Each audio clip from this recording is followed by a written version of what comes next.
Good morning बच्चों। आज दिनांक 3 जुलाई 2021 वर्ग प्रथम से 10वीं वर्ग तक विषय गीता पाठ संस्कृत अध्याय 2 श्लोक नंबर 41 पढ़ाई होने जा रही है। आप लोग भगवान श्री कृष्ण की जो अमृतवाणी है, उनके जो उपदेश हैं, आप लोग ध्यान से सुने। कल भी आप लोगों को भगवान श्री कृष्ण की जो अमृतवाणी थी, जो अर्जुन को उपदेश दिए हैं, उनका साकार रूप सकारात्मक बातें आप लोगों को समझाया गया, आप लोगों ने सुने। आज जो है प्रसंग यही है कि भगवान श्री कृष्ण अर्जुन को युद्ध करने के लिए प्रेरित कर रहे हैं, लेकिन अर्जुन युद्ध नहीं करना चाहते हैं। वे अपने भाई बांधवों से चिंतित हैं, भाई बांधवों के प्रति चिंतित हैं, वे युद्ध नहीं करना चाहते हैं। प्रसंग यही है। तब अर्जुन को भगवान श्री कृष्ण उपदेश दे रहे हैं, जो आप लोग ध्यान से सुनिए। प्रजहति यदा व्यवसायात्मिका बुद्धिरेकेह कुरु नन्दन बहुशाखा हनन्ता च बुद्धियो अव्यवसायिनाम। एक बार और भाव में इसको पढ़ा जाए।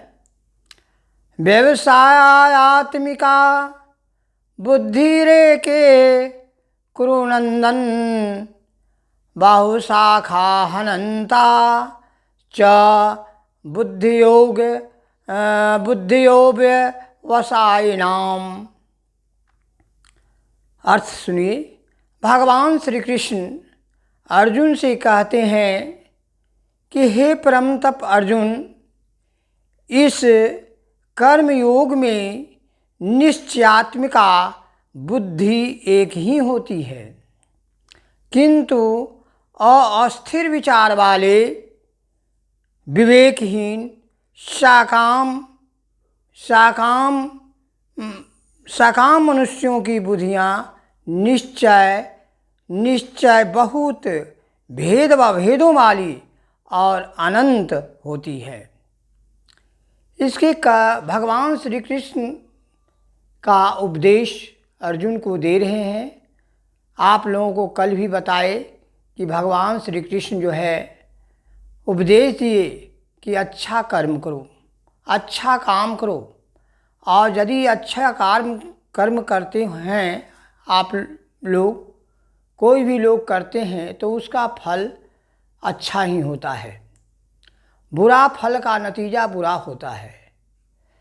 इसलिए भगवान श्री कृष्ण साफ साफ कहे कि इस कर्म योग में निश्चयात्मकता बुद्धि एक ही होती है। यदि आप कर्मनिष्ठ हैं, अच्छा कर्म कर रहे हैं, तो आपकी बुद्धि जो है सबल होगी, आपकी बुद्धि सबल होगी, और लोग अधिक से अधिक लोग आपको चाहेंगे। आप इसलिए, और जो अस्थिर विचार वाले होते हैं, जिनका विचार गलत है, जिनको भगवान के प्रति आस्था नहीं है, भगवान के बातों को नहीं समझ रहे हैं, वे विवेकहीन हैं, और विवेकहीन सकाम मनुष्यों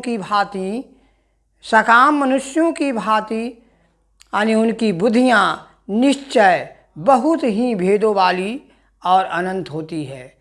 माने जिनका विचार अस्थिर विचार वाले होते हैं, वे विवेकहीन होते हैं। कहने का मतलब उनको भगवान के प्रति श्रद्धा यदि नहीं है और वे हमेशा सोचते रहते हैं, अलग अलग बातें सोचते हैं, गलत बातें सोचते हैं, यानी उनकी जो बुद्धियाँ हैं उसकी निश्चय ही बहुत भेदों वाली और अनंत होती है, उसकी गणना नहीं की जा सकती है।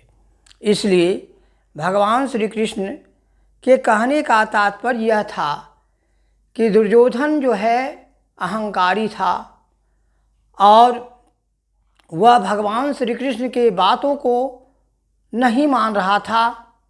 भगवान श्री कृष्ण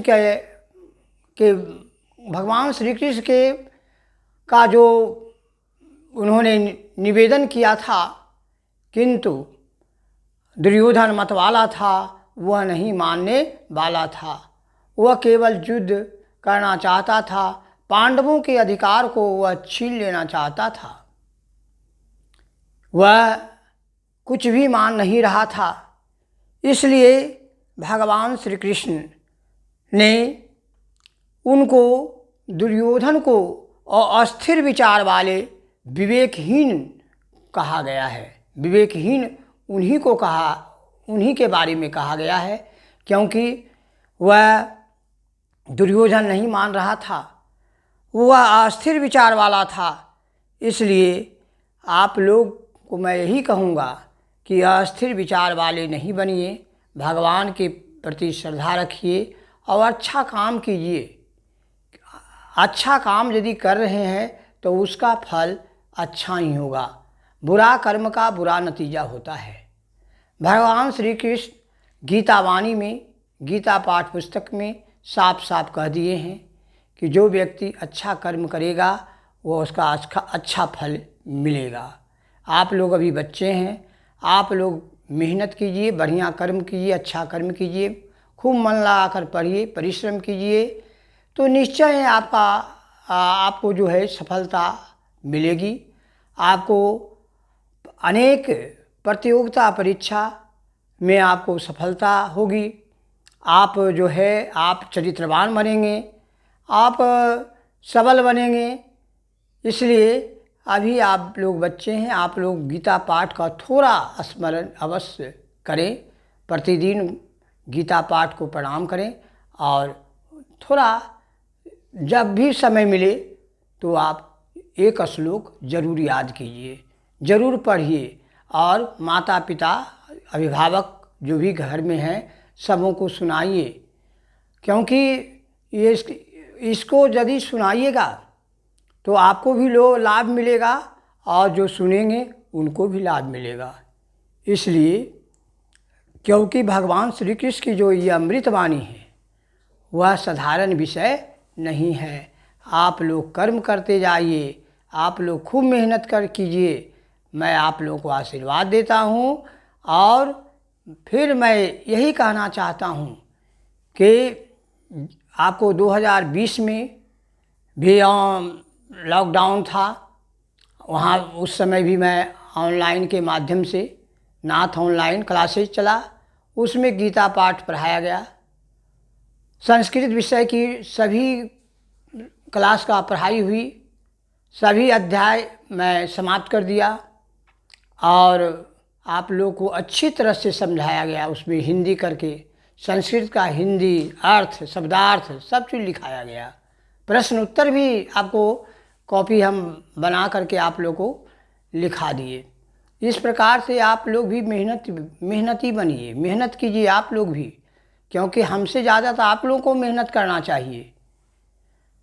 और अंत में मैं आप गीता पाठ के शुभ अवसर पर आप लोगों को बहुत बहुत हार्दिक शुभकामना प्रदान करता हूँ। जय हिंद,